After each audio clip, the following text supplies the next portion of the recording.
Hi friends, welcome to GKC tutorials. വീഡിയോയിലേക്ക് പോകും മുമ്പ് നമ്മുടെ ചാനലിൽ ക്യാഷ് നൽകി ജോയിൻ മെമ്പറാകാൻ ആഗ്രഹിക്കുന്നവർ ജോയിൻ ചെയ്യുന്നതിന് മുൻപ് ഈ ചാനലിൽ ലഭ്യമാക്കിയിട്ടുള്ള അനൗൺസ്മെന്റ് വീഡിയോ നിർബന്ധമായും കാണുക. ഓരോരുത്തർക്കും ആവശ്യമായ ക്ലാസുകൾ ഉണ്ടെന്ന് ഉറപ്പുവരുത്തിയ ശേഷം മാത്രമേ ജോയിൻ ചെയ്യാവൂ. കൂടാതെ ഏതൊക്കെ ക്ലാസുകളാണ് പെയ്ഡായി നൽകിയിട്ടുള്ളത് എന്നറിയാൻ നമ്മുടെ ചാനലിലെ പ്ലേലിസ്റ്റിൽ മെമ്പേഴ്സ് ഒൺലി വീഡിയോസ് എന്നൊരു ലിസ്റ്റ് ആഡ് ചെയ്തിട്ടുണ്ട്. അപ്പോൾ അതിൽ ക്ലിക്ക് ചെയ്താൽ ഏതെല്ലാം പരീക്ഷകൾക്കായുള്ള ക്ലാസുകളാണ് പെയ്ഡായി ലഭ്യമാക്കിയിട്ടുള്ളത് എന്ന് നിങ്ങൾക്ക് മനസ്സിലാക്കാൻ സാധിക്കും. ഓൾറെഡി മെമ്പേഴ്സ് ആയവർക്ക് വീഡിയോ കാണാവുന്നതുമാണ്. ഓക്കെ, ദേവസ്വം ബോർഡ് എക്സാമിന്റെ സ്പെഷ്യൽ ടോപ്പിക്സിൽ നിന്ന് തിരഞ്ഞെടുത്ത ഇമ്പോർട്ടന്റ് ആയ കുറച്ച് ക്വസ്റ്റ്യൻസ് ആണ് ഇന്നത്തെ വീഡിയോയിൽ ഉൾപ്പെടുത്തിയിരിക്കുന്നത്. ഇതുമായി ബന്ധപ്പെട്ട് 100-ലധികം ചോദ്യോത്തരങ്ങൾ ഉൾപ്പെടുത്തിയ വീഡിയോ പെയ്ഡ് മെമ്പേഴ്സിനായി അപ്ലോഡ് ചെയ്തിട്ടുണ്ട്. അപ്പോൾ ആവശ്യമുള്ളവർക്ക് പെയ്ഡ് മെമ്പറായി ജോയിൻ ചെയ്ത ശേഷം ആ വീഡിയോ പഠിക്കാവുന്നതാണ്. കൂടാതെ മറ്റു ടോപ്പിക്കുകൾ ഉള്ള വീഡിയോകളും ക്ലാസ്സുകളും നമ്മൾ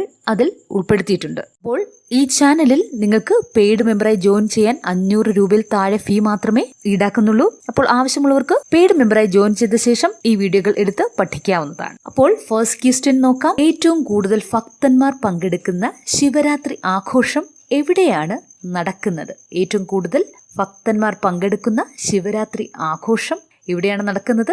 ആലുവ. കുചേല ദിനവുമായി ബന്ധപ്പെട്ട ദിവസം ഏതാണ്? കുചേല ദിനവുമായി ബന്ധപ്പെട്ട ദിവസമാണ് ധനുമാസത്തിലെ ആദ്യത്തെ ബുധനാഴ്ച. ഡാഷ് പിഴച്ചാൽ കാണിക്ക് ദോഷം എന്ന പഴഞ്ചൊല്ല് ഏത് വാദ്യവിശേഷവുമായി ബന്ധപ്പെട്ടിരിക്കുന്നു? ഡാഷ് പിഴച്ചാൽ കാണിക്ക് ദോഷം എന്ന പഴഞ്ചൊല്ല് ഏത് വാദ്യവിശേഷവുമായി ബന്ധപ്പെട്ടിരിക്കുന്നു?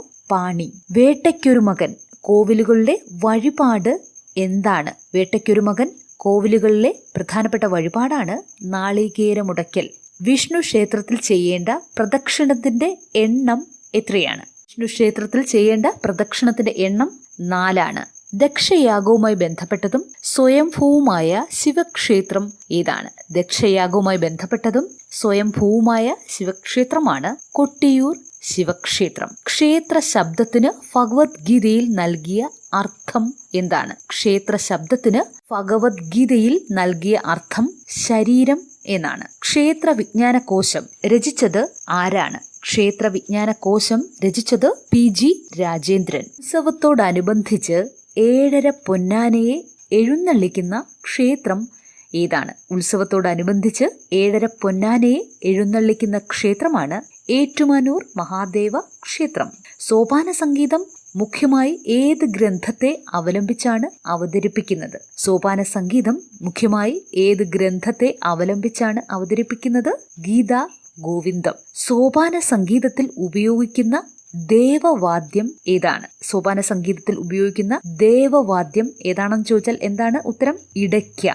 ഭഗവതി ക്ഷേത്രങ്ങളിലെ രൂപക്കളങ്ങൾക്ക് എത്ര വർണ്ണങ്ങളിലുള്ള പൊടികളാണ് ഉപയോഗിക്കുന്നത്? ഭഗവതി ക്ഷേത്രങ്ങളിലെ രൂപക്കളങ്ങൾക്ക് എത്ര വർണ്ണങ്ങളിലുള്ള പൊടികളാണ് ഉപയോഗിക്കുന്നത്? 5 വർണ്ണങ്ങൾ. ഉത്ഥാന ഏകാദശി കേരളത്തിൽ അറിയപ്പെടുന്നത് ഏത് പേരിലാണ്? ഉത്ഥാന ഏകാദശി കേരളത്തിൽ അറിയപ്പെടുന്നത് ഏതു പേരിലാണ്? ഗുരുവായൂർ ഏകാദശി. തിരുവാർപ്പ് ഉഷ എന്നറിയപ്പെടുന്നത് എന്താണ്? തിരുവാർപ്പ് ഉഷ എന്നറിയപ്പെടുന്നത് എന്താണ്? തിരുവാർപ്പിലെ പായസ നിവേദ്യത്തെയാണ്. ശ്രീ ശങ്കരാചാര്യർ ഭാഷ്യം രചിച്ച 11ാമത്തെ ഉപനിഷത്ത് ഏതാണ്? ശ്രീ ശങ്കരാചാര്യർ ഭാഷ്യം രചിച്ച 11ാമത്തെ ഉപനിഷത്താണ് ശ്വേതാശ്വതരോപനിഷത്ത്. കാന്തള്ളൂർ ശാല പ്രവർത്തിച്ചിരുന്നതായി കരുതപ്പെടുന്ന ക്ഷേത്രം ഏതാണ്? കാന്തള്ളൂർ ശാല പ്രവർത്തിച്ചിരുന്നതായി കരുതപ്പെടുന്ന ക്ഷേത്രമാണ് വലിയ ശാല. ദേവവിഗ്രഹവും പീഠവും തമ്മിൽ യോജിപ്പിക്കുന്ന വസ്തു എന്താണ്?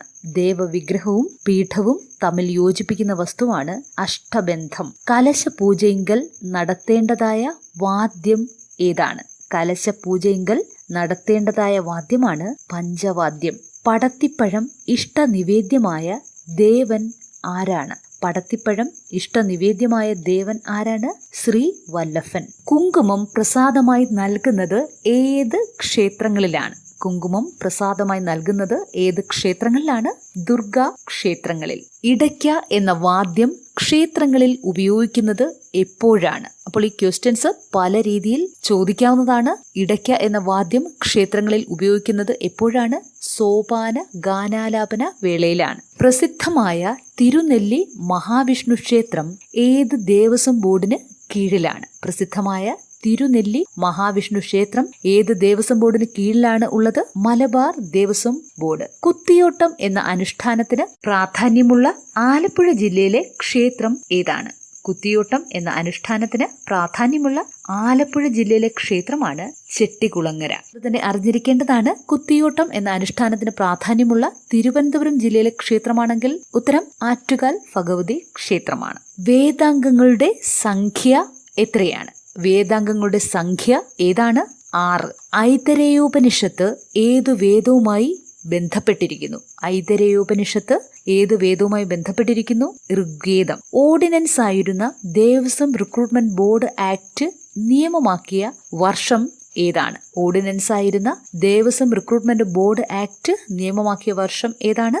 2015. ക്ഷേത്രത്തിൽ ഉത്സവം എന്തിനു വേണ്ടി നടത്തുന്നു? ക്ഷേത്രത്തിൽ ഉത്സവം എന്തിനു വേണ്ടിയാണ് നടത്തുന്നത്? ദേവചൈതന്യ വർധനവിന്. അഷ്ടദിക്പാലകന്മാരിൽ ദിക്പാലകരുടെ കിഴക്ക് മുതൽ ഉള്ള പ്രദക്ഷിണക്രമം ഏതാണ്? അഷ്ടദിക്പാലകന്മാരിൽ ദിക്പാലകരുടെ കിഴക്ക് മുതൽ ഉള്ള പ്രദക്ഷിണക്രമം ഏതാണ്? ഇന്ദ്രൻ, യമൻ, വരുണൻ, സോമൻ. അരയാൽ വൃക്ഷത്തിന്റെ മഹത്വം എന്താണ്? അരയാൽ വൃക്ഷത്തിന്റെ മഹത്വമാണ് ഓസോൺ പാളി സ്വയം നിർമ്മിക്കുന്നു. ഹൈന്ദവ സംസ്കാരത്തിന്റെ അടിസ്ഥാനം തികച്ചും ഭാരതീയമാണ്. അതിന്റെ പ്രത്യേകത എന്താണ്? ഹൈന്ദവ സംസ്കാരത്തിന്റെ അടിസ്ഥാനം തികച്ചും ഭാരതീയമാണ്. അതിന്റെ പ്രത്യേകത എന്താണ്? നാനാത്വത്തിൽ ഏകത്വം. ഭാരതീയ ശാസ്ത്രങ്ങളുടെ ഉത്ഭവമായ വേദങ്ങൾ എത്രയാണ്? ഭാരതീയ ശാസ്ത്രങ്ങളുടെ ഉത്ഭവമായ വേദങ്ങൾ എത്രയെണ്ണമാണ് ഉള്ളത്? 4. പറമ്പുകളിലും മറ്റും കാണപ്പെടുന്ന ആരാധനാ കേന്ദ്രത്തിന്റെ പേര് എന്താണ്? പറമ്പുകളിലും മറ്റും കാണപ്പെടുന്ന ആരാധനാ കേന്ദ്രത്തിന്റെ പേരാണ് കാവ്. അവതാരങ്ങളിൽ 5ാമത്തെ അവതാരമൂർത്തി ആരാണ്? അവതാരങ്ങളിൽ 5ാമത്തെ അവതാരമൂർത്തിയാണ് വാമനൻ. മധ്യ തിരുവിതാംകൂറിലെ പ്രസിദ്ധമായ ത്രിവേണിയിൽ സംഗമിക്കുന്ന നദികൾ ഏതൊക്കെയാണ്? മധ്യ തിരുവിതാംകൂറിലെ പ്രസിദ്ധമായ ത്രിവേണിയിൽ സംഗമിക്കുന്ന നദികൾ ഏതൊക്കെയാണ്? കക്കയാറ്, കല്ലാറ്, കക്കാട്ടാറ്. കൊച്ചിയുടെ പരമ്പരാഗതമായ സംസ്കൃത നാമം ഏതാണ്? കൊച്ചിയുടെ പരമ്പരാഗതമായ സംസ്കൃത നാമമാണ് ബാലപുരി. കർത്താർപൂർ ഇടനാഴി ഏത് മതവിശ്വാസവുമായി ബന്ധപ്പെട്ടിരിക്കുന്നു? കർത്താർപൂർ ഇടനാഴി ഏത് മതവിശ്വാസവുമായി ബന്ധപ്പെട്ടിരിക്കുന്നു? Sikh. Okay friends, this is all for today. ഈ വീഡിയോ നിങ്ങൾക്ക് വളരെയധികം യൂസ്ഫുൾ ആയെന്ന് വിചാരിക്കുന്നു. വീഡിയോ ഇഷ്ടമായാൽ മറക്കാതെ ലൈക്ക് ചെയ്യുക, കമന്റ് ചെയ്യുക. ഇതുവരെ നമ്മുടെ ചാനൽ സബ്സ്ക്രൈബ് ചെയ്ത് കാണുന്നുണ്ടെങ്കിൽ മറക്കാതെ സബ്സ്ക്രൈബ് ചെയ്യുക, സപ്പോർട്ട് ചെയ്യുക. See in the next video. Thank you for watching.